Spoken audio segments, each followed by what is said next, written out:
भ्रष्टाचाराविरोधातील कारवाईमध्ये नाशिकमध्ये लाचलुचपत प्रतिबंधक विभागानं मोठा दणका दिलाय। वस्तू आणि सेवा कर विभागातील म्हणजेच goods and service tax department इंडियामधील 2 वरिष्ठ अधिकाऱ्यांसह एका खासगी मध्यस्थाला तब्बल 1 कोटी रुपयांच्या लाच प्रकरणात रंगेहात पकडण्यात आलंय। या कारवाईमुळे महसूल विभागामध्ये मोठी खळबळ उडाली असून संपूर्ण प्रकरणाची सध्या सखोल चौकशी सुरू आहे। नाशिकमधील दामोदर चौक परिसरामध्ये तक्रारदाराचे कार्यालय आहे। काही दिवसांपूर्वी जीएसटी विभागानं या कार्यालयावर कारवाई केली होती।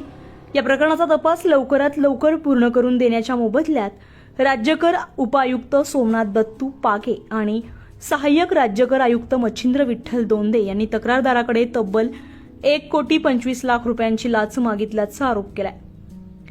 तक्रारदाराशी झालेल्या चर्चेनंतर ही रक्कम 1 कोटी रुपयांवर निश्चित करण्यात आली होती। दरम्यान तक्रारदारानं या प्रकरणी anti corruption bureau Maharashtra Mumbai कार्यालयाकडे धाव घेत तक्रार नोंदवली आहे। तक्रारीची पडताळणी केल्यानंतर एसीबीने सापळा रचला। दिनांक 6 मार्च 2026 रोजी ठरल्याप्रमाणे लाचेचा पहिला हप्ता म्हणून 20 लाख रुपये स्वीकारताना खासगी मध्यस्थ अमित हिरामन जाधव याला तक्रारदाराच्या कार्यालयामध्ये रंगेहात पकडण्यात आलाय। या कारवाईनंतर जीएसटीचे दोन्ही वरिष्ठ अधिकारी सोमनाथ पागे आणि मच्छिंद्र दोंदे यांनाही ताब्यात घेण्यात आलंय। तपासादरम्यान आरोपी सोमनाथ पागे याच्या कार्यालयाची झडती घेतली असता तेथे अतिरिक्त 2 लाख रुपयांची रोकड आढळून आली असून ती जप्त करण्यात आली आहे। याशिवाय आरोपींचे मोबाईल फोनही जप्त करण्यात आलेत। त्यांच्या घरांची झडती घेण्याचं काम सुरू आहे। ही संपूर्ण कारवाई एसीबी मुंबईचे सहाय्यक पोलीस आयुक्त विजय शंकर चव्हाण यांच्या मार्गदर्शनाखालील पथकानं यशस्वीरित्या पार पाडली आहे। आरोपी विरुद्ध भ्रष्टाचार प्रतिबंधक कायद्यान्वये गुन्हा दाखल करण्यात आलाय। मुंबई अँटी करप्शन ब्युरोने आज नाशिकच्या असिस्टंट कमिशनर जीएसटी आणि डेप्युटी कमिशनर जीएसटी आणि एक खासगी इसम यांच्या विरुद्ध अँटी करप्शन ॲक्ट खाली जी कारवाई केली, त्या कारवाईमध्ये आज अँटी करप्शन ब्युरोने या तिन्ही लोकांना न्यायालयामध्ये हजर केलेलं होतं। या तिन्ही लोकांना न्यायालयामध्ये हजर केल्यानंतर एसीबी ऑफिसकडून तपासाकरिता म्हणून 7 दिवसाच्या पोलीस कोठडीची मागणी करण्यात आलेली होती।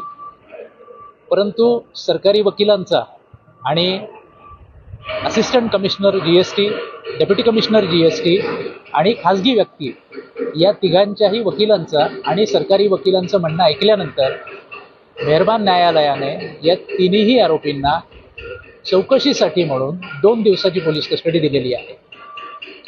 तर या प्रकरणामध्ये असिस्टंट कमिशनर जीएसटी आणि डेप्युटी कमिशनर जीएसटी हे तक्रारदार यांच्या कार्यालयामध्ये कमिशनर यांच्या ऑर्डरप्रमाणे गेलेले होते। तक्रारदार यांच्या नावाने वॉरंट निघालेले होते।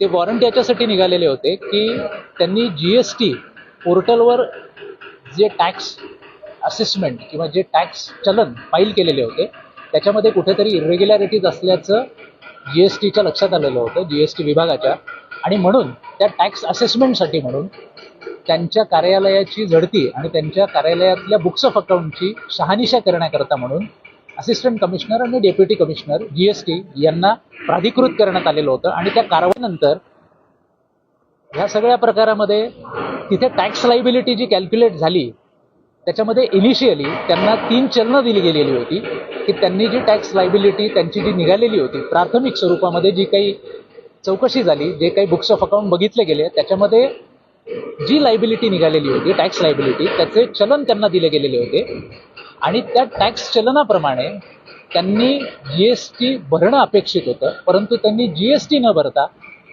जीएसटीच्या अधिकाऱ्यांविरुद्ध तक्रार दाखल केल्यामुळे ही कारवाई झालेली आहे। आता पुढील सर्व प्रकरण जे आहे ते न्यायप्रविष्ट आहे। धन्यवाद। या प्रकरणातील संशयितांना नाशिक जिल्हा आणि सत्र न्यायालयामध्ये हजर करण्यात आले। न्यायालयानं त्यांना 2 दिवसांची पोलीस कोठडी सुनावली असून पुढील तपास सुरू आहे। या कारवाईमुळे नाशिकच्या महसूल आणि कर विभागात मोठी खळबळ उडाली आहे। 1 कोटी रुपयांच्या लाच प्रकरणात 2 वरिष्ठ अधिकाऱ्यांवर कारवाई झाल्यामुळे प्रशासनातील भ्रष्टाचारावर पुन्हा एकदा प्रश्नचिन्ह निर्माण झालंय।